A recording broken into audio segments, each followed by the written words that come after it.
Mother's Kinflicks, Ginny and her brothers had called them. Her homecoming was less than festive.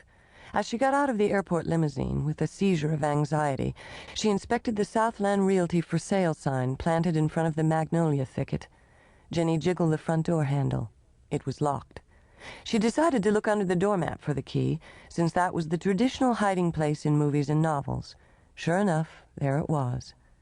As the huge door swung inward, a gust of musty air enveloped her. Hefting her pack, she walked in and cautiously looked around. Nothing had changed, but the house was utterly silent. Ginny had the feeling she often had when alone and quiet there, that a band of sound was present just beyond the range her ears could hear. A dog could probably have heard it. This band, the audio accompaniment to her mother's Kinflicks, was a replay of all the shouts and laughter and arguments and brawls that had filled this house since it was first built. It was creepy. She decided to stay at the cabin instead. "Is there anything I should know about Mother?" Ginny asked as she drove Mrs. Yancey to the airport later that afternoon. "Yes, she has idiopathic thrombocytopenic purpura," she answered carefully. "The clotting disorder?" "Yes." "You said she was taking steroids. Are they, working?" "The doctors and the nurses have everything under control," Mrs. Yancey assured her. "But she gets lonely. Just visit her some every day."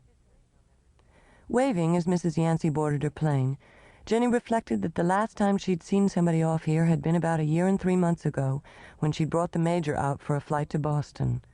It turned out to be the last time she saw him alive. After watching Mrs. Yancey's plane take off, Ginny wandered home via the perplexing network of new superhighways and shopping malls. She drove by Hullsport Regional High School, a massive red brick construction with white trim. Next to the building was a vast practice field. She was intimately acquainted with every tussock and pothole in that field because she had marched up and down it endlessly, almost every afternoon for 2 years, as flag swinger for the Hullsport Pirates. She knew that cinder track and practice field in another way than just marching over it, though. After she had dropped out of flag swinging, Clem Cloyd and she, if there were no coaches around, would roar out onto the track and race round it on Clem's Harley. Then Ginny noticed that some boys were in fact running the cinder track now, their bare chests, with their newly sprouting fleeces of hair, slick with sweat under the hot midsummer sun.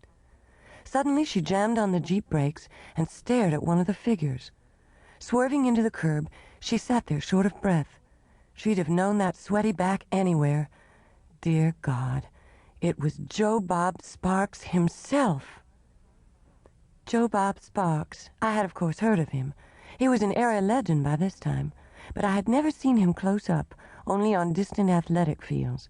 The cheerleaders were leading the packed stands in a frantic yell. "Sparky! Sparky! He's our man! If he can't do it, Doyle can!" Their white and brown saddle shoes spun wildly, their full maroon and gray skirts swirling up around their waists to reveal maroon bodysuits. I spun too, twirling my flag.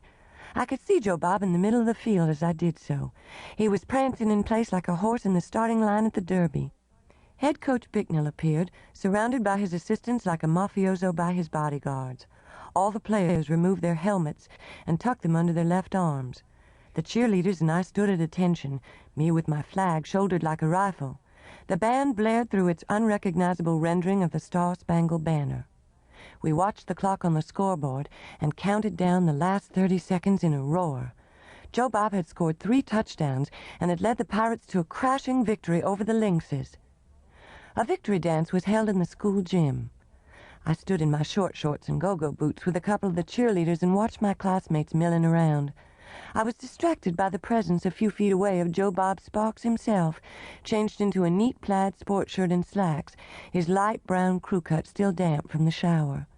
Then, as though in response to my yearnings from the sidelines, he sauntered up to me and introduced himself. Or rather, he presented himself, since he correctly assumed that everyone already knew who he was. "Say, hey, why haven't I seed you around before?"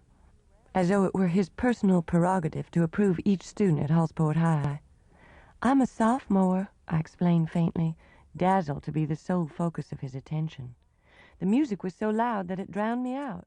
Joe Bob grinned until